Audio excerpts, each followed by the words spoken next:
A ver, como sempre din, a Unión Europea é isto. No, pero...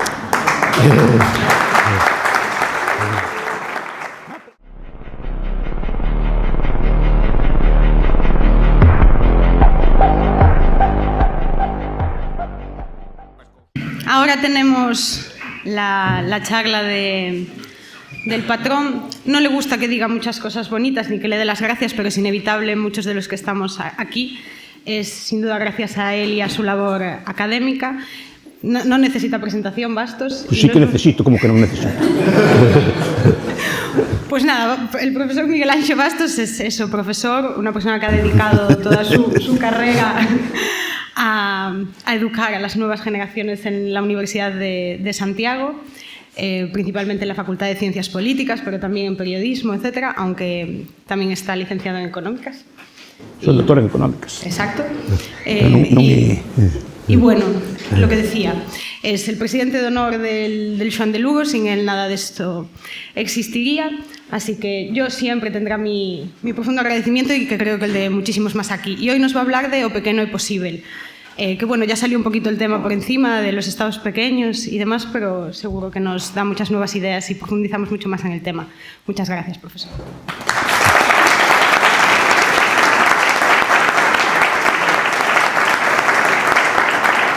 Primeiro agradecer a Noemí, que nunca se lle agradece, iso hai que dicilo, porque é a que fai o traballo todo. Non, digo, primeiro agradecer a Noemí, porque é a que monta estas cousas e organiza todo, e como é a que presenta, nunca nadie agradece nada a ela, e hai que agradecerlle.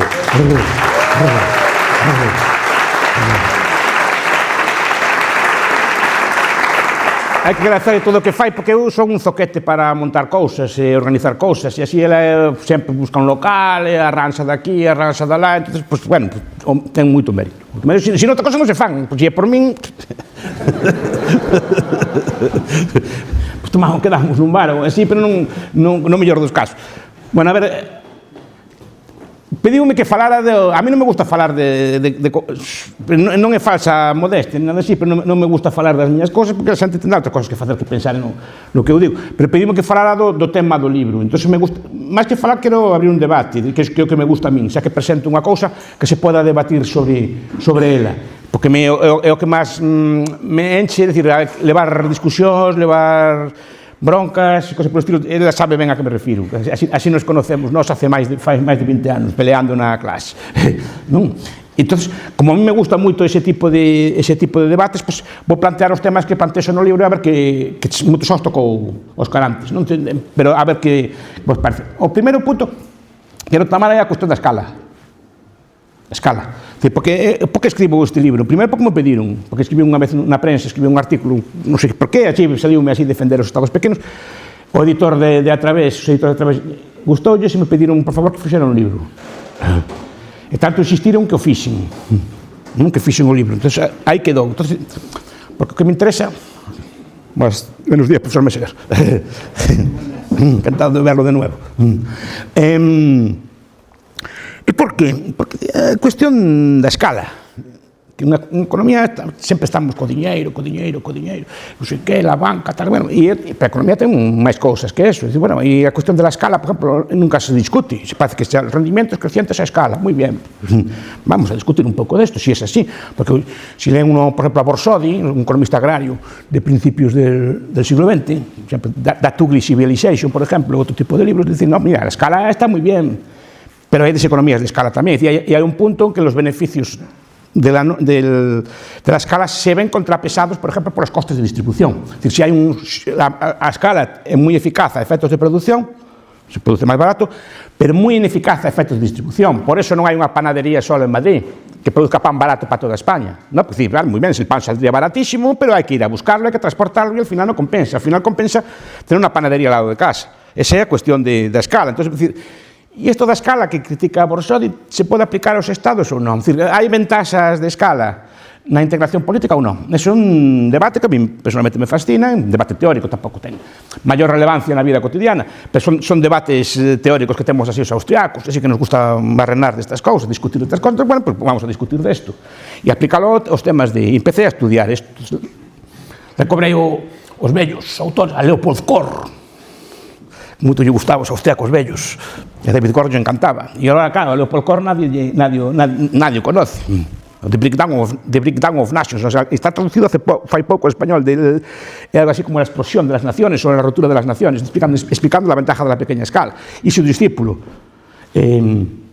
Schumacher, Fritz Schumacher, el de El pequeño es hermoso, será máis conocido, pero se encontra a veces en librerías de vello, pues a €1, €2, se topades comprades, porque eso que foi popularizado. A Leopold Kohr non tanto, pero isto sí.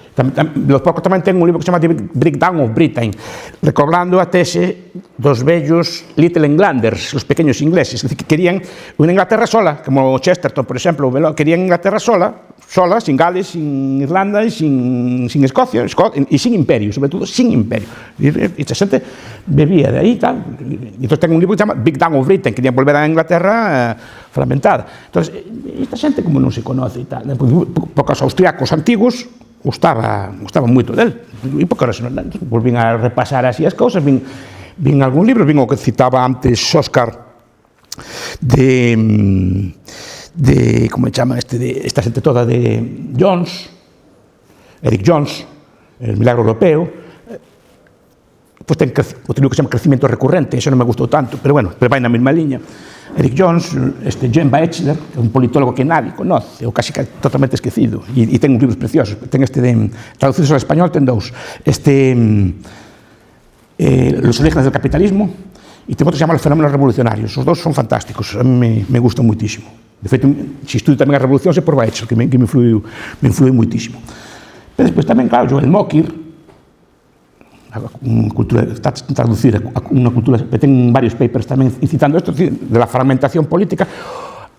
Se debe ao don Rubén Zorrilla, que tampouco é moi conocido, que tamén ten un libro parecido deste tipo de cosas, de que o éxito europeo é non haber Estado unido nunca. Nunca. Ahora levamos 30 anos de máis ou menos unión, así nos vai. Porque nunca, dicen, el Imperio Romano, perdón, non era un imperio europeo, era un imperio en parte de Europa, parte de África e parte de Asia. Boa parte de Europa non está, nunca estuvo unida.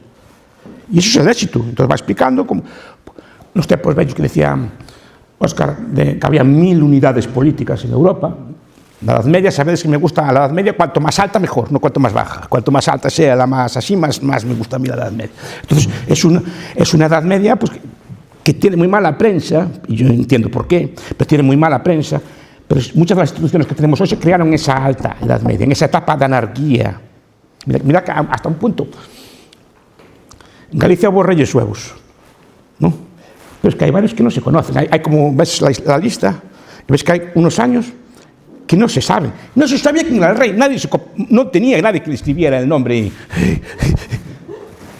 De los godos se ven por Jordanes y por poco más, es decir, o sea, que tan poco Estado debía haber que ni siquiera había un escriba que contara allí quién estaban las cosas, porque faltan años allí. Y puedes comprobarlo, ¿no? Entonces digo, pero muchas instituciones vienen de ahí. La forma de propiedad, incluso por la forma religiosa, incluso en Galicia, por ejemplo, las parroquias, la forma que tenemos de organizarnos viene de esa época. O sea, no es una etapa vacía, y de hecho, tan vacía no pudo estar que llegamos hasta aquí, no hubo un lapso que la gente desapareciera, ¿no? Sino que quedou máis ou menos así, viviu, supoño que florecería, chegaría a unha edad necesaria para procrear e criar os fillos, o sea que tampouco sería tanto tempo, non? Entón digo, esa alta Edad Media, unidades políticas florecían, había miles, algunhas quedan, como cando era pequeno, decía, el condado de Sobrarbe e Ribagorza, non sei se algún estudiou isto. Na Edad Media había reinos allí, estudiamos nos tempos antigos, esas cosas sabíamos. Claro, eran pequenos reinos que había nos Pirineos, dos cual Andorra é un reino que queda. Por certo, Andorra é máis antigua que España, bastante máis, e como igual que Mónaco é máis antigo que moitos reinos destes pequenos. San Marino é máis antigo que Italia, é dicir, que non son cousas que nazcan despois para favorecer, sino que cosas que quedaron, porque ou se esqueceron delas, porque estaban nunha montaña, ou eran malas de gobernar, ou que fora así, pero e sobreviviron aí estes. Tamén a xente ali sobrevive, come, hai cerveza nos bares, hai, non? Hai electricidade e hai wifi. O sea, que tan mal non lles vai. ¿No? Entonces, ¿qué pasa con estas cosas? ¿Pueden funcionar países a escala pequeña? ¿Sería deseable eso? Esa es la tesis del libro. Es decir, que si se puede discutir a la pequeña escala o no. Y pero esto no es tampoco... Mises, por ejemplo, lo apuntó muy bien en liberalismo. A ver, Mises, creo que muchos economistas se quedan con obra económica de Mises. Y todos los austriacos, por lo menos los austriacos de este século, escribían de economía y escribían de política. Mises escribía Acción Humana, la teoría del dinero y del crédito, escribe así estos libros tan buenos de economía, pero también escribe en obra política. Y eso normalmente rara vez veo citada en los debates. Liberalismo, por ejemplo, Nación, Estado y Economía, ¿no? O Gobierno Omnipotente. Eso rara vez os veo citados. Solo se citan, digamos, as partes máis económicas e para discutir delas. Entón, para mí, por lo menos na obra política, se mostra moi claro al respecto. Bueno, que sí que defiende la secesión, total, en liberalismo hasta la sombra. Y no se llega al individuo, dice él, por razones técnicas que no explica cuál, pero defiende que no hay una escala necesaria para el Estado, porque hay una escala necesaria, porque en el mundo conviven estados desde 10.000 habitantes, e creo que ahora, se Dios quere, se van secesionar San Kitts e Nevis, están no camiño, que xa teñen 20.000 habitantes, van quedar en 2 islas de 10.000 cada unha. E queren secesionar, que se parece demasiado grande o Estado. Non? Pero no Estado, na ONU, temos países con 10.000 habitantes, 15.000 habitantes, e estados con 1.000... Creo que o máis grande agora é a India, desde o ano pasado, 1.500, 1.600 millóns. E China por aí anda. Vale? A pregunta é, un habitante dun microestado, poñamos algún estado europeo, San Marino, Andorra, Liechtenstein, ten algo que lle falte por non estar na unidade garante? Porque non penso nos estados, obviamente, claro, Xi Jinping manda máis que o cónsul de Andorra. Manda bastante máis, vale? Pero Xi Jinping sí, pero el paisano, os que vin eu esta semana que estuve ali, os paisanos dali, que estaban en un bar tomando unha cerveza, que me invitaron ali unha cerveza. Había cerveza de todas as marcas, e había whisky, e había comida de todo tipo. Digo, este paisano, que le falta que tenga el chino? Que le falta el personal? Si, o cónsul xa sei que manda máis el Xi Jinping que el cónsul. Xa sei que o que el gran duque de Liechtenstein. Xa sei que manda máis, e lo llaman a los foros, e el G7, e los G20, e estas cosas que todas. Pero o paisano, que a mí que me importa a xente, non me importa o poder político, que lle falta? Que non ten? Igual o wifi máis lento, non, o wifi andaba ali ben, o sea, non era como era, o sea, que lle falta ali? Pero digo, non lle falta de nada al paisano. Ten de todo, e produce o que produzca, despois compra e vende en outros países o que necesite. Además, esta lógica que apunta a Mises, un estado pequeno pode ser proteccionista? Non. Primeiro, porque non hai moitos deles, isto séntese, teñen industrias, pero claro, unha industria que non poden consumir eles. Por exemplo, os países Suiza ou Liechtenstein teñen industrias de alta tecnoloxía en cuestións médicas, por exemplo, de dentistas e cousas destes, tecnoloxía moi sofisticada. A xente pensa que viven só dos bancos, non viven só dos bancos. Pero claro, se eu fabrico máquinas para dentistas, en Liechtenstein que habrá 50, 60 dentistas. Non van a fabricar só para eles, teñen que vender a todo o mundo, e de feito, moitas máquinas de dentistas do mundo son en feito multinacionais. Son feitas en Liechtenstein ou en Suiza ou en un país destes pequenos. Pero claro, se queren vender, teñen que abrir, pero eles saben que non teñen unha agricultura diversa, poden ter agricultura unhas patatas, unhas cebolas, o que sea así, para cultivar eles, pero a maior parte dos insumos, aceites, comidas, tal, non o poden criar ali, entón teñen que comprar del mundo. A ropa non a poden fabricar ali, todos os aparatos que teñen non os poden fabricar ali, entón teñen que comprar e vender a todo o mundo, e para comprar e vender a todo o mundo teñen que ter unha moneda sana, ou usar monedas sanas, porque senón non te la tiran fuera, que é o que pasaba. Cando fala das taifas, por exemplo, sempre digo, que en taifas que había 60, en os tempos das taifas, tenían a mellor moneda do mundo da época, el famoso dinar del rei lobo. Por qué? Porque el rei lobo da taifa de Murcia sabía que se quería que comprar os produtos e vendas, que además eran potencias comerciales, eso tampouco se dice.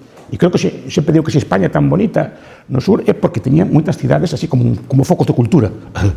Moitas pequenas ciudades que eran focos de cultura. Esta novela, la novela de las taifas, El puente de Alcántara, de Franz Weir, se llama así, que es una novela de las taifas, del rey Al-Mutamiz, que era un rey así poeta y así, pero en la taifa de Sevilla, que era, claro, pues cosas, a mí non me las contaron.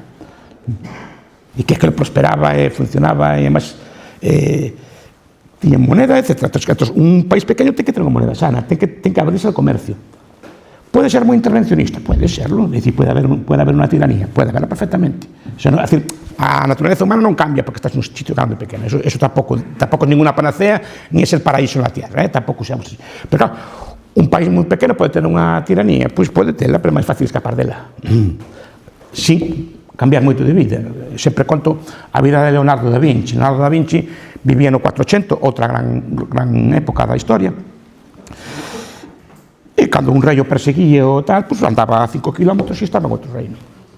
E non cambiaba moito de vida, nin de hábitos alimentarios, nin de idioma, nin de nada, cambiaba só de sitio, punto. Entón, esa é a idea. Porque o Estado pequeno, os gobernantes poden ter as ideas que queren, pero non poden aplicar ideas deste estilo intervencionistas. O sea, é como algo estrutural. Por exemplo, España pode ser liberal ou pode ser socialista, vale? Pero é unha decisión que toman eles. Pero é que un reino, un pequeno principado, non pode ser intervencionista, aunque quixer, non ten forma.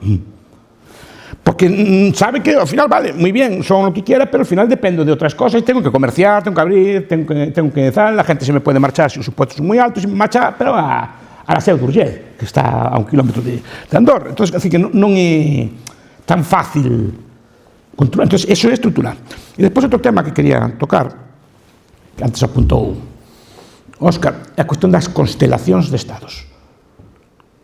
Porque eso porque antes decía, que eso parece que unha pregunta vosa foi ao respecto, que si pode haber digamos que el estado pequeño é como alguén que parasita ou se beneficia del estado grande, non? Que se beneficia, que cada estado grande ten seu paraíso fiscal, eso é certo. España ten Andorra e ten Gibraltar, que Francia ten Mónaco, Inglaterra ten as illas a Illa de Man, etc. Así que Estados Unidos ten as illas Caimán, o sea, hai un montón de sitios que ten, entón, claro, se parasitan e viven del tráfico de dinero. Sí, pero es que isto se obvia, por exemplo, coa idea das constelacións de estados.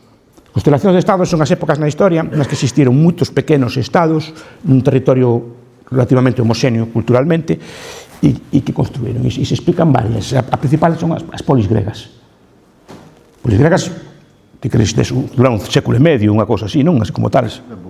Sí, duraron un século e medio, unha cosa así. Eran tamén como un cento, máis ou menos 100, e operaban no espacio da actual Grecia, un pouco ampliada, e con as illas que tiñan por aí, etc., e con colonias que tiñan en Turquía, en Siracusa, pero eran un sitio relativamente pequeno, pero eran 100, e competían entre eles. Bueno, e cuáles son os resultados? Pois aí o tedes, mira, cando os que estudian filosofía, hasta en política, temos que estudar Platón, Aristóteles, non sei que, Anaxágoras, Empédocles, non sei que, temos un montón de filósofos, Pitágoras, non sei que, temos un montón de xente aí para estudiar, e Sófocles, e el outro, e tal, Aristófanes con sus tragedias, temos un montón de cosas para estudiar, literatura, incluso avances na matemática, moitas cousas, na filosofía, con escuelas de pensamento que duran hasta hoxe, incluso o idioma deles hasta hoxe se estudia. Malamente, pero sei que na nosa universidade e en todas as universidades hai algún tipo de estudios clásicos, e aí estudian el grego, o latín, bueno, pues todo. E esos 150 anos nas polis.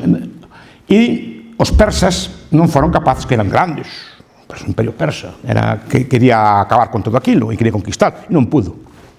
E tendo polis traidoras, habendo polis traidoras que pactaron cos persas, non puderon con elas, foron derrotados por eso. Pero pregunto, daquele imperio persa, que me sabe decir algún filósofo, algún matemático, algunha obra de teatro, algo que dixeran aquel tan imperio tan grande?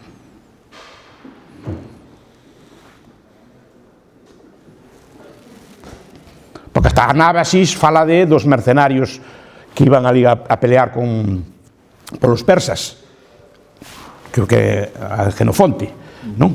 Iban ali, claro, son un conto realizado por un historiador grego sobre o que fixeron os gregos en Persia, sí, pero non recordo eu, igual hai, seguramente hai cosas, pero a mí non me chegaron, polo menos.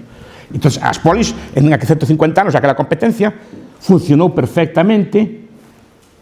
E non só funcionou perfectamente, prosperou. Por exemplo, as cidades-estado da Italia, son o segundo exemplo de cidades-estado, microestados, microunidades políticas que competían entre elas e crearon unha civilización.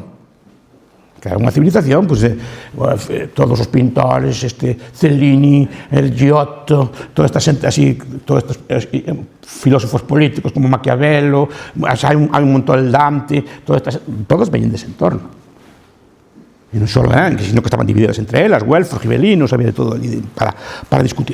Entonces digo, esa cultura de Italia medieval non deu tamén unha gran prosperidade. Cuidado, aí nace o capitalismo, por menos nace a idea de capitalismo, que a contabilidade doble se empeza a aplicar en Pisa, si non me equivoco. Si non me equivoco. E como aqueles microestados, pues, construindo todo e peleando entre eles, discutindo entre eles e levando todo tipo de cousas. As taifas, outro exemplo, o sea, eso son o que se chama incluso, aí xa non me atrevo a falar tanto, porque son experto, creo que os mayas tamén. Os mayas da Edade de Ouro, os mayas é cando estaban fragmentados en moitas polis, creo que se uniron foi cando se estropeou todo. Entón, a pregunta é, por que teñen de particular esas polis? Porque poden subsistir, sin parasitar a nadie. Quer dizer, pudieron subsistir perfectamente, non só subsistiron, crearon. Entón, digo, a idea é, repito que non é algo para propoñer políticamente, a día de hoxe, sino para discutir, porque estamos dicindo, no, la Unión Europea, cuanto máis grandes, mejor, vamos a meter a Ucrania, vamos a meter a Georgia, vamos a meter a Moldavia, vamos a meter a todo o que haya por ali, a Kazajistán, si fai falta. Cuidado que parte del debe ser de Europa. O corazón de Europa está en Ucrania. Non está aquí, el centro geográfico chega hasta los Urales, se non me equivoco. Es decir, que moita zona daquelas podía hasta meterse dentro, como europea. Dice, vale, pues metemos todo o mundo, e somos grandísimos, seremos tan buenos como China. No, es que o problema é que ese é o noso futuro. Ese é o noso futuro. Que China tamén, que me gustan estas cousas, China, a etapa dorada dela foi na etapa dos reinos combatientes. Cando prosperou todo aquilo foi cando China, a historia de China é unha etapa de unión, fragmentación, o sea, es que estaba dividida en moitos reinos, todos que estudiamos destos sabios chinos, é da etapa dos reinos combatientes. Cando se unifica, viene la quema de los libros, ¿no? Famosa quema de los libros, ven el papel moneda, gran avance. Por cierto, creo que Sedillot, no libro del ABC de la inflación, que cuenta esto, dice que a xente resistiuse moitísimo al papel moneda, pero claro, non tiñas a donde escapar, non era como la taifa, que se non te quere la moneda de oro non te la aceptan, ali tiñes que aceptar como mandaba el emperador el dinero de papel, gran avance de la historia, non? Pues ese tipo de cosas veñen da unificación, claro, unificado como está, así, foi presa dos veciños e acabaron con él, esa é a cuestión, que é o que queremos, porque este texto originariamente, xa acabo para entrar coas preguntas, vende do debate da Unión Europea. Eu, como saben, son moi crítico do consenso, que todo, en España, por desgracia, todo se fai por consenso. Entramos en la Unión Europea, todos estamos de acordo en la Unión Europea, entramos en el euro, todos estamos a favor del euro, bueno, cuidado, puede haber razones, non estou dicindo que sea unha estupidez así a priori, pero non hubo un mismo debate, ni siquiera sobre la Unión Europea non hubo referéndum. O sea, ni se debatiu. O sea, e digo, vamos a debatir isto, vamos a debatir este tipo de cousas, porque digo, por lo menos que quede así para discusión, porque claro, que ventaxas ten a Unión Europea? Cuidado, cando falo da Unión Europea, falo da Unión Europea, non do mercado común europeo, que é moi distinto. O mercado común europeo sí que truxo o éxito. O mercado común europeo son unha serie de países de Europa que abren as fronteiras e chegan unha serie de acordos de libre circulación. Eso sí, pero en Europea cando tú creas unha superestrutura por encima, superestrutura que cada vez se parece máis aos Estados Unidos na súa orixe, incluída a mutualización da deuda. Mas cada vez máis. Estados Unidos tamén empezou con unha especie de confederación de moitas colonias que tiñan unha especie de casa en Washington, por decir que din algún historiador que el goberno federal americano era unha especie de casa que había en Washington, en Congreso allí, que tal, unha cosa así, pero era un edificio moi pequeno, que eso era el gobierno. E esa cosa pequeña, rápidamente co tempo, entre Hamilton e toda esta xente, empezaron, no, la deuda non las paguéis vosotros, pagamos nosotros. La paga la Federación, no os preocupéis. E así lentamente foi nos apartando del crédito, los dejó dependientes de ellos, etc. Totalmente igual que fai a Unión Europea. No, vamos a la deuda europea, eurobonus. Para ir construyendo esa cosita que era una casa, que era una cosa que al principio estaba bien, que se va controlando y va elaborando políticas para toda a Unión, para todos al mismo tiempo, euros, todas estas cosas, y al final acaba sendo exacto, porque a pregunta é, ¿cuál é o logro da Unión Europea en 30 anos? Non del mercado común, porque a xente tamén son moi astutos, se apropian del mercado común. La Unión Europea, a lo mejor los tuvo, logro, pinta moito en el mundo, yo los veo aí indo de vasallos, asunto de Trump, o sea, veo Veo que incluso Inglaterra, co mal que vai, igual estou falando de memoria, igual ainda non me faga moito caso, pero lembro de ver unha estadística fai pouco, de Inglaterra desde que marchou, medrou máis que a Unión Europea, de promedio. Índolle mal ao Reino Unido, que lle vai mal, pero tampouco lle vai moito mellor aos outros, tan unidos como están. Entón, digo, esta é a cuestión que quería debatir, discutir un pouco de escala, se os estados pequenos teñen ventaxas ou non, se se poden defender ou non, se a economía é máis sana ou non, etc. Este é o debate que me gustaría manter. Por eso é o que plantexo nese pequeno libro que tedes aí. Veña, agora discutir vos, non? Pois moitas grazas, profesor, por a conferencia, moi interesante, como sempre. Eu quería preguntarlle, porque no libro nos falas sobre o caso da secesión, no caso de Galicia en concreto. Eu quería preguntarche como sería este proceso, non? Porque mencionas un pouco eso, que primeiro habería que salir España da Unión Europea, logo, teóricamente, poderían independizarse pois tanto Cataluña como País Vasco. A ver, a miña tese que plantexo é a independencia normalmente non ven de procesos de secesión tipo catalán, sino que a independencia te cae nas mans, sin pedila moitas veces, te cae. E estou pensando, por exemplo, Macedonia, aí o ter Estado tal, o Montenegro fixeron un referéndum, pero Macedonia te cae nas mans. Por exemplo, Bielorrusia, te caiu nas mans, a independencia, non contabas con ela, son procesos de descomposición, boa parte dos estados actuales son simplemente se descompón o imperio, que sea así, te cae na man, e cae na man sempre de unidades administrativas previas. O sea, que normalmente para a división dos novos estados se usan algún tipo de unidade administrativa previa. Entón, digo, se España hipotéticamente se descomponían en comunidades autónomas, sería normal. Entón, a que serían, habría Asturias, habría Castela, habría Madrid, habría Galicia, etc. Non só Cataluña e País Vasco, sino que se romperían, e despois se queren volver a unir ou non, esa é outra cuestión. Porque outra cosa que discuto, un tema tamén para a discusión, é unha cosa é a nación, outra cosa é o Estado. Moitas veces se identifica. E pode haber unha nación cultural dividida enfragmentada en varios estados. Es máis, afirmo tamén que pode ser discutido, cuanto máis dividida esta nación, máis prospera culturalmente. Me explicaré. Estou pensando na Alemania ou na Italia, na Alemania antes da unificación, que de mediados do século XIX. Estaba dividida entre 40 estados, non sei exactamente cuántos, pero sobre 40 estados pequenos. Goethe, o poeta e escritor, foi ministro de Interior dun deles, de Weimar. Foi ministro de Interior de Weimar. Tiña la horrorosa fuerza de 100 soldados a sus órdenes. Claro, eran moitos estados pequenos, pero aquelo non prosperaba, aquelo non tiña unha cultura espectacular. Pero non só a nivel de literatura, de música, de cosas por estilo, todas aquelas cortes que tiñan aqueles reis e príncipes de Brandenburgo, e cosas así, todos tiñan súas orquestras, e facían así un montón de... O sea, unha edad de oro cultural, económica, e despois se unificaron unha medida por culpa de Prusia, bueno, eso xa é debatible, pero se unificaron, vale? Que pasaba con aqueles estados pequenos? A cultura alemana non florecía, quer dizer, Goethe era menos alemán que un alemán de hoxe.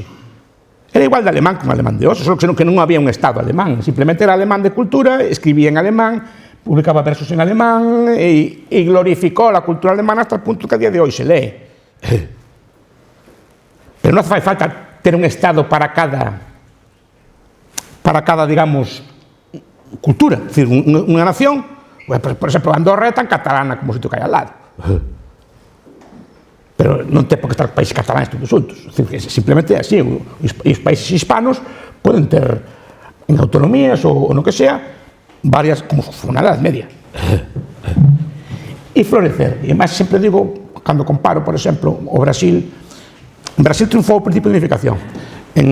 Na América hispana triunfou o principio de fragmentación. Pero creo que a cultura hispana é moito máis vibrante que a brasileira, precisamente porque está fragmentada.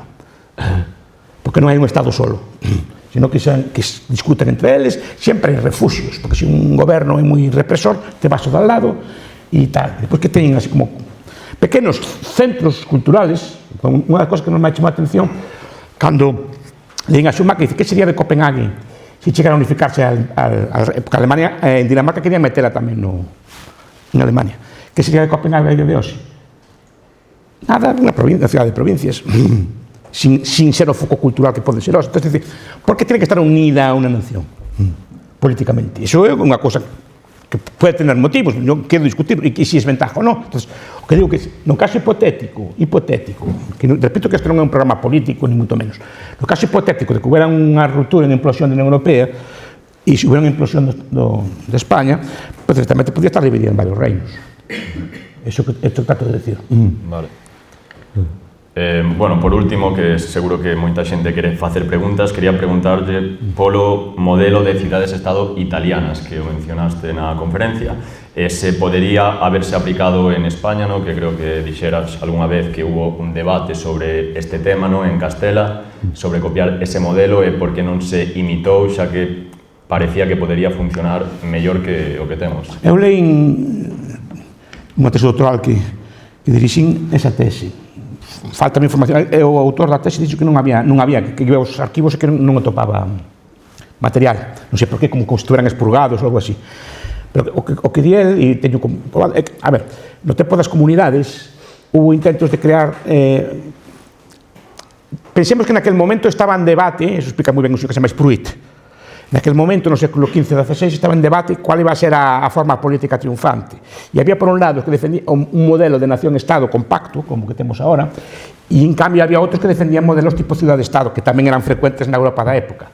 Tanto en Italia como en Alemania había outra figura que eran as ligas, non? A Liga Hanseática, que eran ciudades que tiñen acordos entre elas, pero cuidado, sin continuidade territorial, o sea, simplemente tiñen acordos entre elas, vale? Naquel momento estaba en disputa, é o que dice Spruit, ese tipo de modelo. E o que leín é que en Castela tamén hubo ese debate.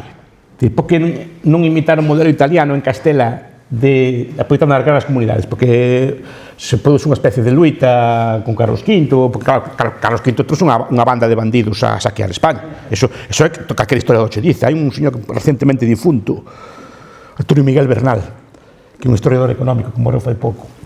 España, proyecto inacabado, e explica, bueno, como era que el emperador Carlos V, que tanto estudiamos nos libros, como viña aquela banda toda de flamencos, dicho, esta é a nuestra, un reino para nosotros solos. E claro, truxeron aquel Adriano Dutré, que o puso de cardenal, se non me equivoco, estou falando de memoria, igual digo muita barbaridade, igual. Pero sei que truxe unha tropa de xente aquí, aquel Gatinar, aquela xente toda así, e lles deu cargos e empezaron a matar. Entón, hubo unha revuelta, por certo, revuelta fiscal, aquí de Santiago, se non recordo mal, correron a pedradas al emperador del mundo e mandaron a probar as cortes a Coruña. As casas reais veñen dai ese nome, de cando estuvo o emperador aquí alusado. E como cara cortes en Compostela aquí non lles deixaran facer, tuven que ir a Coruña a facer as cortes para comprar el título de emperador, o sea, para eso era el título, porque quería el señor Carlos quería comprar, porque aquello se compraba el título de emperador sobornando a los príncipes electores, era como se facía. Bueno, pois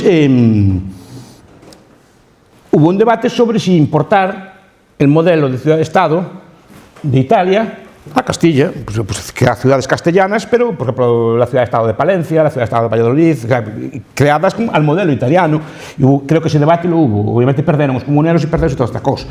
E os que defendían esta cosa, aquel libro de Alonso de Castrillo, que tamén era así medio, lo citan así a veces como antecesor tamén destas teorías del Estado que nos gustan a nosotros, e así, non?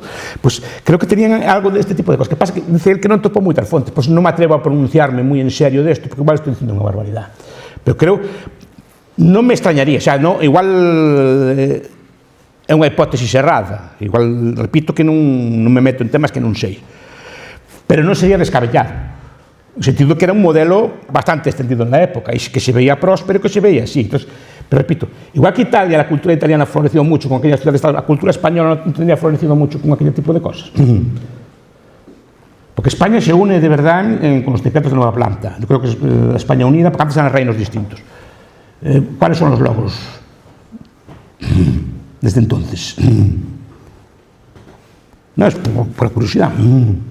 Debía haberos.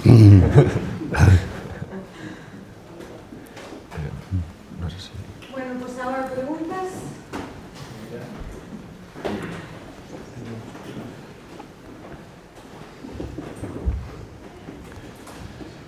A ver, esto es historia ficción, estos son ensayos, o sea, non estou facendo ningún proxecto político ni nada polo estilo, simplemente son debates, como moitas cosas que propoñemos os austriacos non están no debate político, simplemente un debate Porque tamén temos que debatir de cousas teóricas de vez en cuando, non só del día a día. Perdón. Muy bien. A ver, primero agradecerle por despertar en nosotros, sobre todo hablo a título personal, sobre el interés sobre estas ideas, ¿vale? Yo no soy de acá, yo soy de Venezuela, sin embargo, me ha interesado mucho desde que llegué a España todo este tipo de debates. En vista de eso, estoy buscando los argumentos para poder defender este tipo de ideas y poder difundirlas. Me he encontrado con una información hay gente que defiende la hispanidad. ¿Él? Defiende la hispanidad. Sí. Hay un autor que se llama Marcelo Gullo, sí, bueno, ¿vale? Que voy a citar algunas frases. Dice que es defensor de la hispanidad, sí, que atacar a España es atacar al catolicismo, que el sistema internacional está construido por el mundo anglosajón. Y obviamente esto parte del utilitarismo. Entonces buscamos estados que cada vez tengan más poder y por lo tanto estos estados pueden imponerlo a los más pequeños. Entonces la idea es que se busca que España, en vez de ver más hacia Europa, vea más hacia Hispania. No son palabras son palabras de otra persona, no recuerdo ahorita, pero en vez de ser la cola de Europa, ser la cabeza de Hispanoamérica. Entonces quisiera saber, aunque ya lo tocó, cuál es su idea, cuál es su opinión al respecto, porque él mismo incluso dice que las ideas nacionalistas en España son financiadas por el nacionalismo gallego, catalán, vasco, son financiadas por agentes internacionales, por ejemplo, como la CIA. Incluso desde la dictadura de Franco, cuando permitió el convenio de Eisenhower, no sé si lo estoy pronunciando bien, y todo este tipo, por ejemplo, habla también de la muerte de Carrero Blanco, que es producto de los intereses de las grandes potencias en que España no desarrollara en ese momento su armamento nuclear y obviamente debilitarlo un poco más debilitarlo mucho más. Y entonces me gustaría que su opinión al respecto y saber, para yo tener argumentos, cómo defender más estas ideas. Para mi opinión a este tema no vale nada porque no soy especialista. Es decir, para el señor Gullo lo leí y me resulta muy interesante. Pero le doy la razón al señor Gullo, la hispanidad es muy importante, pero la hispanidad si es tan vibrante es porque está fragmentada, no porque está unida. Es más, si estuviera más fragmentada aún, yo creo que estaría más vibrante aún. Esa es mi idea, ¿no? Pero no niego la hispanidad y precisamente lo que estoy diciendo, puede haber una cultura hispana fragmentada en muchas unidades políticas. Eso no, una cosa no quita la otra. Supongo que tan hispano será un uruguayo, por ejemplo, como un señor de Panamá. Son hispanos, pero están en estados pequeños y, por cierto, más ricos que los vecinos, que son más grandes. Eso es no sé si iría mejor a Panamá dentro de Colombia o fuera. ¿No? Eso es un debate, podríamos tener también. ¿No? Es un debate que se puede tener. Después, claro, podemos. La fragmentación. Es que España, a ver, claro, es un tema muy polémico. Yo sé que España conquista aquello y no es un debate también muy profundo, si tenía derecho a hacerlo o no. Vale. Pero desde luego, quien conquista aquello no es España, es Castilla. Los catalanes y el Reino de Aragón están excluidos del comercio hasta el siglo XVIII. Es decir, quien conquista el mundo es una Europa fragmentada, es más, una Iberia fragmentada. Porque el Reino de Cataluña iba para el este, tenía ducados en Neopatria, tenía ducados en Atenas, no sé si llegaron a intentar conquistar Albania, ¿no? Y en cambio Castilla viró para América. Y Portugal, que era un micro, hoy día sería un microestado, de aquella era un estado, no debe llegar al 1.000.000 de habitantes en aquellos tiempos. Pues va al Brasil y va a África y monta colonias en la India, incluso en China, ¿no? Entonces, es decir, que es quien hace esta cosa, que es la Francia, son los estados divididos de Europa los que hacen, digamos, conquistan, digamos, otras tierras. Cuidado que yo no defiendo la conquista, O sea, no defiendo ya está hecha, ahora no la puedes volver para atrás, ¿vale? Pero digo, no soy muy partidario yo de esas. Tampoco soy crítico, no soy de la leyenda negra ni tal, que los españoles. Lo que pasa es que Galicia, esas cosas, eso no sé si tal, pero aún estando allí no eran exactamente igual que Castilla. Bien, en el siglo XIX los funcionarios que venían aquí, en muchos sitios tenían que ir con traductor. Aquí no los entendían. Mi abuelo no sabía hablar español. Mis abuelos no sabían hablar español. No es ningún logro, pero no lo sabían. Simplemente no es que fueran ellos así independientes. O sea, simplemente no lo sabían. Y conozco a mucha gente que es así. Así que no es entonces, no es exactamente que te vengan los otros. Además, yo siempre digo que España está ahora más unida que nunca. Con toda esta cosa que dice que hay separatismo, está más unida que jamás estuvo. A efectos reales. Por eso digo que antes uno viajaba por España, en otros tiempos, las diferencias eran muy grandes. Muy grandes de todo, pero no solo de idioma, de costumbres, de alimentación, de forma de ordenación del espacio, incluso de cómo vivían, cómo se divertían, etc. Entonces, a día de hoy está bastante más homogeneizada en casi todos los aspectos. Todo el mundo habla español hoy, sabe hablarlo, todo el mundo viste muy parecido, las comidas se llevan de un sitio para otro, la red de penetración del territorio de carreteras hace que en unas horas estés en cualquier punto, está más unida que nunca, que dicen lo contrario. Pero la idea es, ¿sería bueno que hubiera más estados en España o no? Esa es la cuestión. ¿Y España sería más débil así o no? Esa es la cuestión. Porque es lo que trato de discutir. Digo que parece que porque está dividida va a ser más débil. Yo digo que aquellas ciudades, aquellas polis de Grecia estaban muy divididas, pero fueron capaces de hacer muchas cosas que estados más grandes no son capaces de hacer. Eso es la tesis que hay. Y el éxito de la hispanidad, y que va a tener mucho éxito, es precisamente porque no tiene un solo Estado. Y creo que cometería un error si algún día se les diera por unificarse en un solo Estado. El ejemplo está en Brasil. Brasil tiene una renta media por debajo de la media de los Estados hispanos. O sea, no le valió de nada la Unión. No trajo ningún progreso de escala. Moitas gracias por compartir con nos o teu tempo e coñecemento. Todo lo que digo es debatible y estoy planteando aquí también como un debate teórico, que me gustan otros debates, simplemente por estar un poco apartado todo el día debatiendo de lo que marca la agenda de los medios. Está claro que se nos convenceu durante moito tempo que a globalización, os estados, estos modelos, a modelo da Unión Europea era algo positivo para nós. Se non é positivo para os cidadáns, para o paisano, como decías ti, quen está detrás? É dicir, se os estados e os políticos rotan, é dicir, non son a Unión Europea non pertence a unha serie de burócratas fijos, non? Rotan, son elexidos ou non elexidos, pero vamos, hai un movimento. Quen está detrás deste movimento globalista? Quen está detrás desa Unión Europea que non para de... Quen se beneficia? Vamos a ver, se benefician básicamente as élites políticas que están interesadas en eso. Cuanto más grande sea a Unión, aqueles... Por eso digo que comparemos con os Estados Unidos, cuando aparecen. Repito, os estados, que decir, cuando aparece Estados Unidos, os estados non se discute teóricamente se tiñan dereito de secesión ou de nulificación. Desde logo, dereito de nulificación tiñen, que é o equivalente casi a secesión. Nulificación, que decir, que unha lei que ven de arriba non temos por que acatala. O sea, temos dereito a rechazar ou rexeitar unha lei federal, simplemente, non temos por que acatar. Entón, é o equivalente, o máis parecido que hai a secesión, simplemente unha lei que non a queres aceptar, non? E como se foron aqueles poucos burócratas de Washington, se foron facendo co terreno, non? Con esta lógica, máis grandes mejor, e cosas polo estilo, pluribus unum, e cosas polo estilo, non? Ese tipo de cosas. Empezaron con isto, pero empezaron lentamente, hasta que despois da Guerra Civil pois foron capaces de facerse con todo o poder e eliminaron, pero foron esas élites e agora hai estas élites tamén, cuidado coa complacencia das, a ver, eu estou vendo agora que os nacionalistas cataláns, que supostamente son nacionalistas, supostamente, para mí non son, están aplaudendo a mutualización da deuda, que lle quiten a deuda, e nacionalistas galegos tamén. Non pode ser. Os que non estudiaron nada, quer dizer, non estudiaron nada de que vai isto, porque estamos seguindo o mesmo proceso que seguimos Estados Unidos. Non, dice Europa, trae para casa a deuda, home que la pago yo. E en España, a señora Montero dice, trae esa deuda para aquí, home que la pago yo, que soy moi generosa, que soy moi buena. Non se me explico, non? La mutualizo yo, non?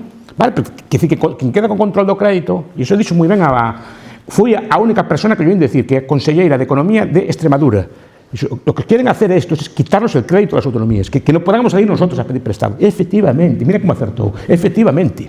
O entendeu a primeira, é dicir, que non queren que podamos pedir prestado non só, que non podamos, digamos, valernos por nós mesmas, ou que podamos, digamos, ter unha política fiscal sana, sino que sempre dependamos de papá a Madrid. Pero cuidado, ese mismo de papá a Madrid está facendo con papá a Bruselas. Dice que papá a Bruselas non eurobonos, eu para a COVID, non para euro... Next Generation. Así salimos de la... Creamos prosperidade industrial facendo papelitos, ou ni siquiera papelitos, apuntes electrónicos ou euros digitais, que é o último grito. Non? Digo, que bien, que buena es Europa, que nos paga la deuda. ¿Y para qué crees que? Creo que el proceso es lo mismo. ¿Quién es esa? Esas personas que están ahí, Pero que son, rotan también rotan los políticos. Pero es que rotan que van a ver von der Leyen después de acabar ahí, va a acabar pidiendo por la calle o le van a buscar otro puesto. Por eso digo que a veces hay que leer os vellos clásicos, como os italianos, a Mosca, que é un autor que me encanta, cando escribe La clase política. ¿No? Que dice que quien manda son a clase. E cuidado, la clase política dun Estado non son... A ver, por exemplo, unha persona que traballa para o Estado, un bombero, un policía, un celador dun hospital, unha enfermera, un profesor do instituto, traballan para o Estado, pero non son Estado, non son a clase política. A clase política dice Mosca que son 5 ou 6 mil personas, non máis. Pues esas 1000 personas hasta aí en Bruselas, non é el que manda así. E cuidado, acaban el puesto, pero non acaban en el paro, ni en el paro obrero, ni en cosas por el estilo. Normalmente pues, te fan embajador en la UNESCO, te fan embajador, non sei que, sempre acabas en algún sitio, non? Te fan comisario de algo, te fan... A eso me refiro. E esas élites... Cuidado, coa complacencia dos Estados. Igual que vemos que a complacencia das autonomías es que le pague la deuda a Madrid. O Madrid no, que le pague la deuda el gobierno de Madrid. E, de feito, o goberno de Madrid fai ben a protestar. Esa élite política sería unha élite política equivalente, por exemplo, ao Partido Comunista Chino. Efectivamente. Non a todo o Partido Comunista Chino, pero sí. En Europa é máis etéreo, non... Pero hai unha élite de burócratas que creo, por exemplo, creo que os europarlamentarios non pagan impostos. Eu sempre conozco algún e me dixo que compraron o coche alá porque non pagaba impostos. Non, que dicir, que é unha élite, pero as élites non son moita xente, son pouca xente, que pasa que son suficientemente hábiles para, digamos, para facerse co poder. Algúns lle plantan cara. E cando plantan cara reaccionarios, fascistas, hai que non sei que, non sei quanto. Bueno, a ver, están plantando cara, dicindo que é mellor, así, en Europa, mellor que haya 30 estados que haya un solo.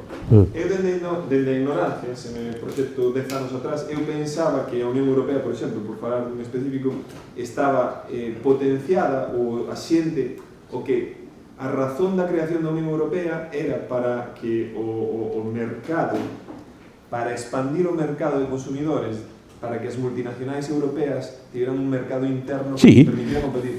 Pero se non, entón, eso sería que esa Unión Europea está movida por los grandes capitais europeos. Pero se non é así, bueno, é o que me dice. A ver, como sempre din, a Unión Europea é isto.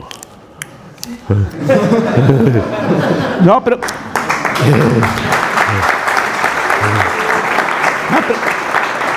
Que é isto? Isto é o aceite en sobres, cosas polo estilo, que queren prohibir dar azúcar.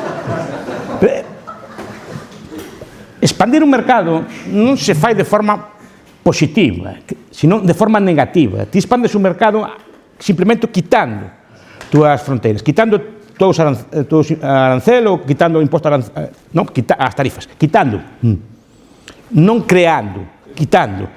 De feito, Andorra, de hecho, Mónaco comercian con todo o mundo. Non ni siquiera o mercado europeo. Os multinacionais teñen todo o mundo para elas, ni siquiera a Europa, todo. Entonces, por eso eu aplaudo o mercado común. Pero por que dicen que o mercado común e a Unión Europea é lo mismo? Aí está a falacia, non é lo mismo.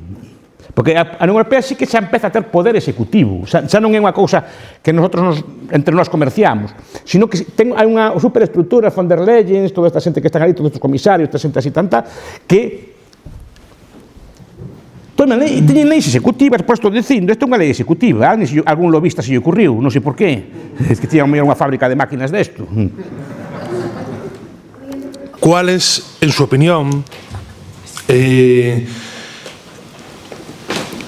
una fragmentación estatal, cuál es el mínimo deseable, entendiendo que un extremo es el individuo y en el otro extremo es un macroestado, pues mundial. ¿Cuál sería como lo deseable? A ver, deseable non hai, porque depende de cada sitio. Home, habrá, supongo, comunidades maiores, comunidades menores, non? Aristóteles falaba de 6.000 personas. Aristóteles, nos tempos dele. Un día, que sei, 20.000, 30.000 sería o mellor o mínimo, non sei. Porque, repito, que aí non te falta de nada se podes compralo. Que non tengo yo para hacer pues non pasa nada. Pues, yo como para hacer un aeroporto, porque creo que en algún cantón suizo o aeroporto está en outro país. Quer dicir, non? Pois non temos aeroporto, pero moitos galegos non teñen aeroporto e van a Portugal. Ou van a outro sitio onde hai un aeroporto, non tens por que ter ti todo, porque isto tamén se ocurre en los servicios públicos, non? Cada comunidade tiene que tener todas sus cosas, pues non tens por que ter todas sus cosas, simplemente pues, puedes alquilar ou comprarlas de al lado, si ti non tes uso suficiente. Entonces, non hai unidade mínima que poda ser, que digamos que sea adecuada, según o que queiras ter. Además, o que sí que estou de acordo é que cuanto máis grande eres, te metes en gastos de escala. Irlanda é un país marítimo, non? É unha isla. Tiene un portaaviones. Para que lo queremos. España é para que lo quiere España. Non ves que hai un cambio de escala? Cuando tú eres moi grande ya quieres tener cosas... Por ejemplo, un concello normal non tiene un palacio de la ópera, pero una ciudad grande lo primero que hacen es un palacio de la ópera o un palacio... Vale, pero el palacio de la ópera municipal. Porque se ve tan grande que ya tiene que tener... No, que lo pague la gente que le gusta la ópera. Y el ciudadano... pues de Jaén o de Guadalajara, que ir a la ópera, coge un tren o un coche, va a Madrid, ve la ópera y se vuelve. ¿Dónde está el problema? Porque tiene que tener uno en cada sitio, ¿no? Cuando eres muy grande ya empiezas a querer tener portaaviones, fuerzas de proyección, quieres empezar a tener todo tipo de cosas de país grande. Irlanda, no sé si le va muy mal. No sé si le va muy mal. Creo que tiene más del doble de renta de España. Cuidado, en el año 80 tenía más renta que Galicia. Se lo sé yo porque lo llevo siguiendo toda la vida, de que soy niño. Porque los galleguistas viejos decían, levántate y anda como en Irlanda. Decían así, ¿no? Entonces era el modelo del galleguismo era Irlanda, siempre fue Irlanda. Entonces yo llevo siguiendo a Irlanda toda la vida. Y en los 80 era incluso un poco más pobre que nos. Mira, non fai tanto tempo, estaba vivo eu, que era un crío, pero xa era capaz de leros a prensa. Entonces, quero dicir, en 40 e tantos años, más que nos duplican, ¿no? E que fixeron ali? Se puxeron en gastos así de... No, pues abriron mercados, liberalizaron, e aquilo foi como un tiro. Pero se te fixan, non necesitan ter todas estas cousas que ten un Estado grande. Estado grande, Francia tiene que tener proyección, tiene que tener tropas en el norte en el Sahel, tiene que tener proyección, y Irlanda non ten proyección en ningún sitio, y pasa algo por non tener proyección en ningún sitio. ¿No ves que la escala cambia también?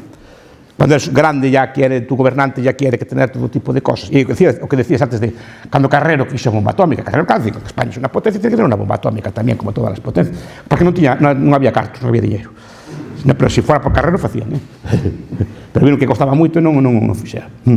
Quería preguntarle si desde nuestras ideas deberíamos promover la independencia, y me explico, ¿no? Algunos de los que estamos aquí venimos de Canarias. Sí. Y este tema de las pequeñas unidades políticas tiene mucho que ver con la insularidad que tenemos en las islas, ¿no? Pero en las Canarias, el movimiento independentista canario es profundamente socialista. Entonces, mi sensación, si la independencia se produjera, mi intuición me dice que habría mucho daño, por lo menos en el corto plazo. Y entonces quería saber su opinión al respecto. Bien, a mi idea, incluso conocí independentistas canarios que defienden la independencia de cada isla en concreto, ni siquiera de todas, ¿no? Mi tesis es, sí, el independentismo canario puede ser socialista, pero una isla canaria hipotética, pues no sería muy distinta de otras islas que hay en el mundo, ¿eh? En Caribe hay unas cuantas, así más pequeñas que cualquiera de las islas suyas, ¿no? ¿Cómo sobreviven esas islas? Pueden ser muy socialistas, pero al final tienen que comerciar, le llaman paraísos fiscales, pero al final son paraísos fiscales porque tienen que bajar los impuestos, o sea, para poder competir en el mundo, para poder comprar, vender, atraer empresas, atraer inversiones, tienen que ser así. Tú puedes ser todo lo socialista que quieres, pero con un sistema así no puede serlo. Normalmente puede ser... Además, es otra cosa que también apunto en el libro, y es una cosa curiosa. Un país socialista solo puede ser socialista a pequeña escala.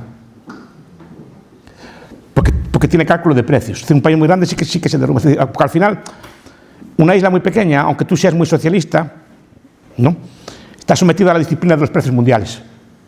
para comprar y para vender. O sea, no puedes alterar tú los precios como podía intentar alterar China o la Unión Soviética, que eran unidades muy grandes. Una isla muy pequeña, a ver, una isla muy pequeña e independiente, pues equivalería, por ejemplo, en socialista sería como un monasterio grande. Cuando digo en un libro que puede haber fórmulas socialistas en el mundo, por ejemplo, un kibutz, o puede haber un monasterio, que son unidades de ciertas dimensiones, que operan en socialismo interno, pero en mercado cara afuera. Entonces, esa isla suya podía actuar todo lo socialista que quiera internamente, pero cara afuera tendría que ser librecambista y al final eso se trasladaría dentro. Sería muy difícil. Por eso digo que ya es un imperativo estructural. El tamaño ya no es un imperativo de que tú quieras ser una cosa o la otra. Tiene un imperativo estructural. Ya no puedes hacer como quieras tú. Incluso el gobierno más socialista tendría que adaptarse a los mercados mundiales. O sea que sí hay que promover la independencia. Bueno, es una idea. Yo hablaba antes de los venezolanos. Si la provincia del Táchira, por ejemplo, se pusiera independizar, ¿creen que Maduro iba a actuar igual? Si hubiera, digamos, un derecho... El derecho de secesión en el mundo, creo que en Europa solo tiene el Liechtenstein. Cada una de sus parroquias, incluida una de 450 habitantes, tiene derecho legal de secesión cuando quiera. Legal, y sin problema ninguno. De momento no quiere. Pero si hubiera un derecho de separarse de los estados que hay en Venezuela, ¿creen que podría actuar igual Maduro? Igual, de donde yo vengo, hay un sentimiento independentista también como el gallego, porque incluso cuando en época de la conquista nosotros estuvimos aislados de la capital. Tenemos una manera de hablar diferente, aunque no es un lenguaje, aunque no es un idioma, pero nosotros también hay gente que lucha por ese independentismo. A ver, el principio de unión o separación es un principio que une y mantiene el orden social. Es decir, si yo me porto mal con usted o se porta mal conmigo, simplemente nos separamos, no nos hablamos y ya está. Si mi socio de la empresa se lleva mal conmigo, rompo la sociedad y me voy para otra parte porque no me fío de mi socio. Incluso pasa en las parejas de novios que se llevan mal, pues se separan, punto, y ya está. O los grupos de amigos. Y en la política también es un principio, ya sé que es cambiar de escala también, pero no cambiar de principio. Es decir, si un colectivo se siente maltratado y ve que allí hay esta cosa, pues si tiene el derecho de marcharse, es un freno. De hecho, ¿qué nos frena muchas veces a portarnos mal con amigos, socios o así? Aparte que seamos buenas personas, y claro, si yo me porto mal con mi esposa, con mi novia, me va a abandonar. Entonces el propio derecho de secesión de mi esposa o de mis amigos o así frena mi comportamiento. Entonces si los territorios de un país pueden separarse o existe ese principio, ¿por qué Cataluña la trata mejor que otras comunidades autónomas? Nunca pensaron que es porque dice que quiere marcharse y todo apunta a que podría marcharse. Entonces los demás al final, claro, la acaban tratando mejor. Por pura lógica, porque esto no se van a marchar, este sí, ¿a quién tengo que contentar? Es pura lógica política, yo creo que no es nada extraño. Es decir, si el otro se va a marchar, tengo que darle algo distinto, contentarlo para que no se marche. Por eso digo, si estuviera este derecho más extendido, los estados centrales tendrían mucha menos fuerza. Mire cómo del euro ya no hay cláusula de salida, ya debieron aprender. Cal é o seu modelo de como pasar a acción con isto de fragmentar o Estado, de cambiar a escala, é dicir, como poñerse en marcha. A min, últimamente, gustoume moito a figura de Félix Rodrigo Mora, non sei se... Sí, conozco, sí. El fala, bueno, de la revolución integral, de recuperar o comunal, é unha vía, non? Recuperar eses espazos comunais, non sei se nos concellos ou non sei onde. Tamén falou de que a independencia, de alguma maneira, te cae nas mans. Non sei se pode elaborar un pouco máis nisto. Un pouco nesta liña de como pasar a acción, non? Eu repito que a maior parte das independencias non é porque ti as busques, que fagas... Estamos acostumbrados ao modelo irlandés. Irlanda é que, tras un proceso bastante violento de luita, nos anos 20, levantamento de Pascua e cosas polo estilo, Claro, o problema é cando tes un país... Os ingleses aprenderon que tú non podes ter un país pola forza. Porque se tes pola forza, que facían os irlandeses? En plena guerra mundial colaboraron cos alemáns. Deixaban desembarcar. Claro, porque aí non me deixes marchar, moi ben, quedo dentro. Quedo dentro, pero non quedo de boa gana. Entón, los alemán foron a falar con eles e tal. Entón, tiene un país que non quere estar contigo, non pode, porque te pode traicionar en cualquier momento e cuando te vea débil. Entón, é mellor levarte ben con ele. Iso é por pura lógica. Pero digo que o modelo irlandés é un modelo de luita, de conflito, etc. De xente que non quería ser inglesa, porque os ingleses tamén ali fixeron o demonio, que tamén é a verdade. Vale, Entón, como aquel triunfo por independencia, os modelos que se facía como modelo de luita. Pero se vemos, as independencias europeas non foron a través de procesos de luita. E gracias a Dios cada vez en Europa hai máis estados. Creo que o tope foi a principios do século XX, desde entonces máis que se duplicou o número de estados. Cada vez, cando vamos a Eurovisión, cando vamos ao Mundial de Fútbol, cada vez vemos máis países a xogar, e iso me gusta moito. Pero é un proceso que non é que buscar a independencia. Te cae das mans. Poñeu sempre de Bielorrusia, poñeu sempre de Macedonia, poñeu sempre de moitas repúblicas cando se disolveu o Imperio Austrohúngaro. Incluso, cando foi a independencia hispana, había países que non se querían marchar. En Portugal tamén pasou, hai coroneles que non querían marchar. Pero te cae moitas veces na man. O sea, non é un proceso buscado. O que sí que digo que caen unidades administrativas previas. E repito que esta conferencia non é un modelo, non é para chamar a acción. Primeiro, porque antes de chamar a acción hai que ter claro se está ben ou está mal, discutir, etc. Os austriacos vellos que decían, apoyaban cualquier movimento que fora nesa liña. Pero non necesariamente... Ten que ser realizable, quero dicir. Que hai que difundir. Hai que difundirla, porque se non se difunden, primeiro se están ben ou mal, iso que hai que discutir. Que planteo aquí, se a mí está mal, pois me calo e marcho para casa.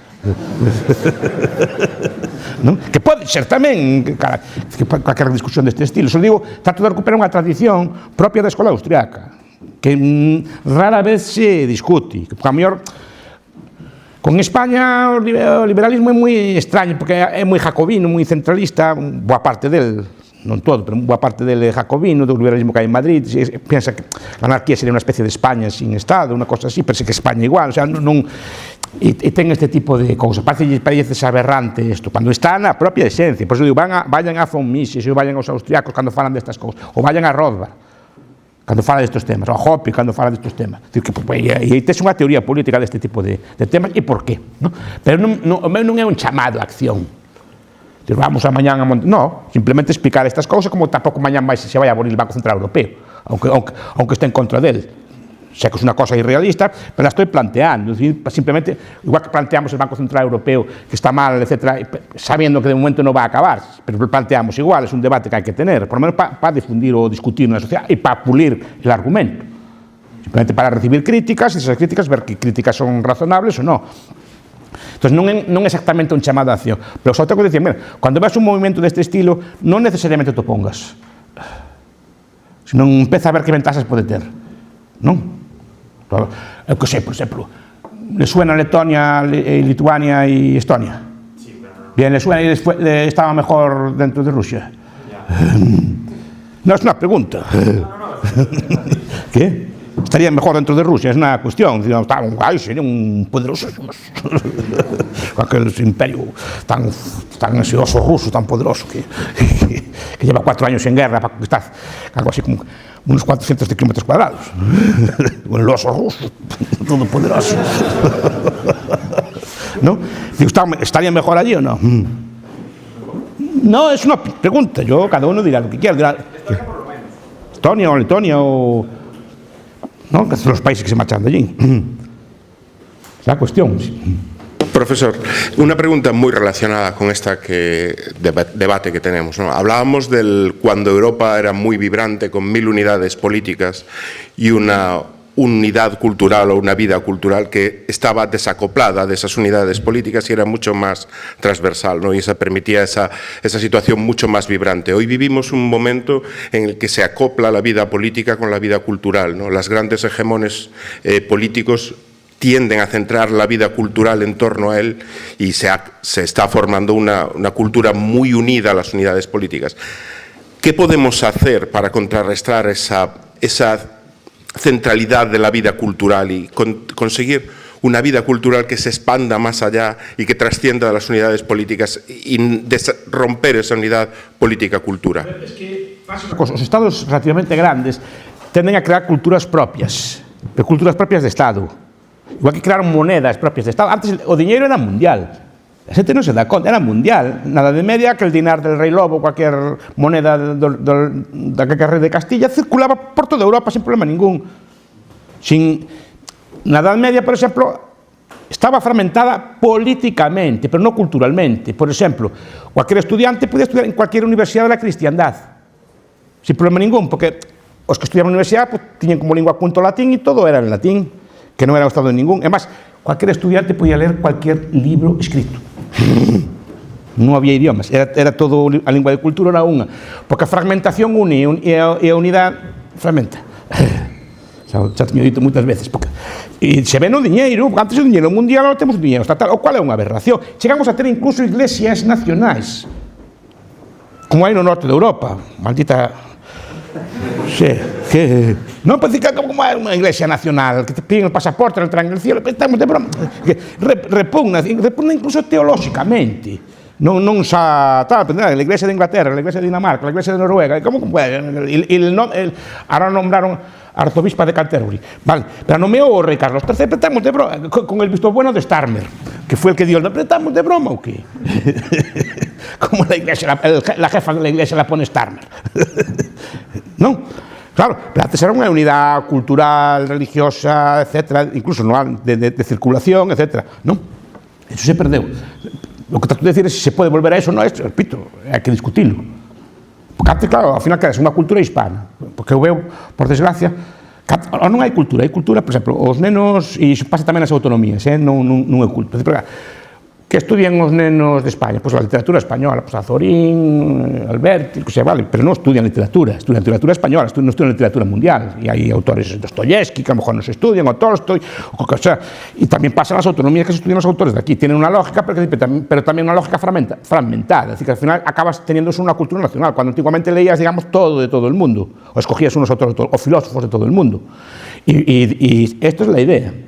Y al final, claro, se fragmenta, porque se fragmenta, los estados tienen mucho poder homogeneizador cultural, en el sentido que te pueden, a través del sistema escolar, pues marcan cuáles son las lecturas, marcan cuáles son las cosas, a través de los currículos académicos, marca que hay que estudiar en cada asignatura, etc. Al final, claro, tiene un poder homogeneizador muy grande. Si estuviera más fragmentado, seguramente se escogerían otro tipo de cosas. Eu entendo que o capitalismo é unha maneira de planificación, de centralización da organización dentro da vida dun, dentro da economía da vida de un. Explícome. Entón, cando falamos de estados grandes, estamos a defender un modelo distinto, un modelo descentralizado, pensando... Claro, un modelo descentralizado de Europa. Quero dicir que estamos a aplicar unha diferente maneira para a vida dun que para a organización territorial, que iso pode ser, pero é unha diferencia interesante, non sei se me explico ben. Sí, pero quero dicir, por exemplo, a escala das empresas, non sei hasta que punto ten que ver cos estados, a veces ten que ver cos estados, moitas veces ten que ver cos estados. Eu decía, por exemplo, os mutualistas, tipo Kevin Carson, me gusta moito ese tema, e un tema que tamén habría que discutir, hasta que punto as empresas están subvencionadas, sobre todo as grandes empresas, están subvencionadas polo Estado. Normalmente os estados grandes tamén gustalles crear empresas grandes tamén, campeóns nacionais e cosas polo estilo, para defender estas cousas. Pero o capitalismo en sí non é un sistema centralizado. O capitalismo, é unha cosa que tamén me gusta decir, funciona a cualquier escala. Es que a xente pensa que capitalismo é todo o que non é socialismo. Dices que, cuando me dicen, en Somalia tienes el capitalismo que te gusta a ti. Ahí tienes el capitalismo y tal. O en Etiopía, o en el Sudán, ahí tienes el capitalismo. No, pues, como no es socialista la economía, piensan que es capitalista. No, es una economía preindustrial, no es una economía socialista, es lo que había antes del capitalismo. El capitalismo aparece a una escala muy pequeña. Es más, el capitalismo funciona a cualquier escala. Porque el capitalismo, cuando aparece en unas regiones de Flandes, aparece en unas regiones de Inglaterra y algunas zonas de Alemania y del norte de Francia. Es ahí donde aparece. Ni siquiera en toda Inglaterra, ni siquiera en Escocia, ni siquiera en toda Francia. Aparece en unas zonas concretas y empieza a funcionar así. Y después se va difundiendo y copiando. Pero tan capitalista, es un burgués, estos burgueses que aparecen en los libros de Sombart y así, que son burgueses del siglo XVII, que se miran así en Holanda. Holanda, por cierto, fragmentada. Holanda en 8 provincias, muy divididas, se mira así el burgués holandés, así con su cara de burgués y estas cosas. Pero ese burgués es tan capitalista como puede ser un capitalista de hoy. Porque su mentalidad es tan capitalista como capitalista de hoy. El capitalismo funciona exactamente igual a una escala pequeña que una grande. Y funciona sin electricidad, y funciona sin motores de explosión, y funciona todo. Porque aquel capitalismo funcionaba sin todo eso. Y puede funcionar otra vez igual. Y a pequeña escala. En caso, funciona mejor si la escala es más grande. Porque se divide mejor el trabajo. Pero no es menos capitalista. Perdón. Entendeu que o capitalismo, como entendemos nós, ten unha parte de planificación dentro da vida, de planificación da economía personal, de aforro. Sí. Pero é unha planificación a túa escala. Cuidado, e non sempre te sale ben, ni siquiera a ti. Porque eu contaba vir pa aquí e pararonme 2 ou 3 personas na rúa e xa me retrasaron unha serie de minutos que non contaba eu chegar a esa hora, porque me pararon, tú ven pa cá, tal. Pero non contaba yo con eso. Yo planifiqué, además midiendo el tiempo con mi reloj, de llegar a mi casa aquí, y tardé como 15 minutos más. Contra gente conocida, toma un café con nós. ¿Te acordas? Ha sido los tiempos bellos y tal. Tengo que tomar un café allí, 10 minutos, porque hacía... Pero eso no estaba planificado. ¿Qué? Que boa resposta, ni sempre te sale ben. Que? No, pero es que por eso pasa, digo, podo planificar a forrar, podo aforrar máis ou podo aforrar menos. Eso non sei exactamente como vai quedar. Que? Non se sale ben ainda ti, vai salir ben a Unión Europea. No, pois por eso. A resposta boa é a túa. Si vamos a hacer la agenda verde, vamos a planificar... Está fracasando todo, xa dixo o ano pasado, creo que neste mismo sitio, fai un ano. Todo, xa están voltando para atrás a electrificación dos autos, están levantando unha cousa, están levantando os padres, porque non pode ser, porque non se pode planificar todo eso. Efectivamente, se non podes planificarte a ti mismo, vas a planificar a Unión Europea. Yo quería preguntarle acerca de la importancia en un tipo de demografía en la población homogénea para la creación de un nuevo microestado, es decir, compartir cultura, compartir valores, sentir esa sensación de pueblo unido. Y por otra parte, si la inmigración masiva o un flujo de movimiento de personas muy fuerte es algo que utilizan los estados como un arma para aumentar su tamaño y aumentar su control, o si por el contrario también, el núcleo nativo o los interesados en crear un nuevo microestado pueden utilizarlo para, destacar aún más, los valores suyos propios, digamos. Un debate moi grande, é un debate moi interesante e moi grande. Há outro factor tamén intangible que eu chamalle Fukuyama e todo isto, chamalle o trust, a confianza. Normalmente a confianza é maior entre povos que se conocen, as persoas que comparten idioma, comparten cultura, etc. Porque é normal, se conozco, sei de onde eres ti. De Ourense. Pois de Ourense, tua nai non é tal, tua tía foi a amiga miña que a conocín eu en tal sitio, teu tío e tal, non sei que, seguramente temos amigos comuns. E cando fale contigo me dirás, se conoces a tal e a tal, xa me das unha referencia, xa me dá unha cosa, xa digamos que podo confiar máis en ti. Por exemplo, levasme a casa, xa te fías máis de min que este coño un desconocido. Por exemplo, non? Porque exhibes unha serie de referencias que te fan como máis confiable, que te podo prestar 20 pesos e mos devolves, non sei se me explico, non? Por qué? Porque temos tanto en común que quedas incluso máis se non mos devolves os 20 pesos, etc. Así que, claro, cuanto máis dixemos en a sociedade, pues perdese algo, ese trust se pode construir, pero co tempo, leva tempo. Leva tempo e leva, se fala de integración ou integración dos colectivos, non? Se eso fragmenta, se eso é bo ou malo, a ver, en principio non ten por que ser necesariamente malo, pero claro, o problema é que, claro, se crean colectivos que son como distintos, no sentido que un é de alleo, que non ten as mesmas referencias culturais ou as mesmas referencias que podes ter ti.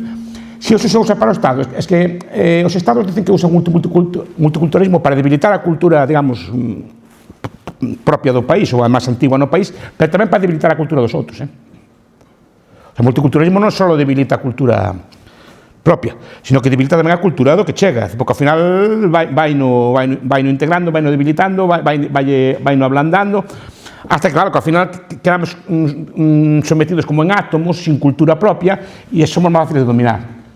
Se ti tes unha cultura propia, unhas redes propias, unhas raíces propias, unhas tradicións propias, e outra persona ten unhas tradicións propias, unha cultura propia, etc., eso é máis difícil de dominar. Se nos, suaviza os dous, é máis fácil de gobernar así. Nese aspecto pode ser unha estrategia. É que a verdad que tampouco teño reflexionado moito sobre eso. Bueno, un aplauso moi grande. Bueno.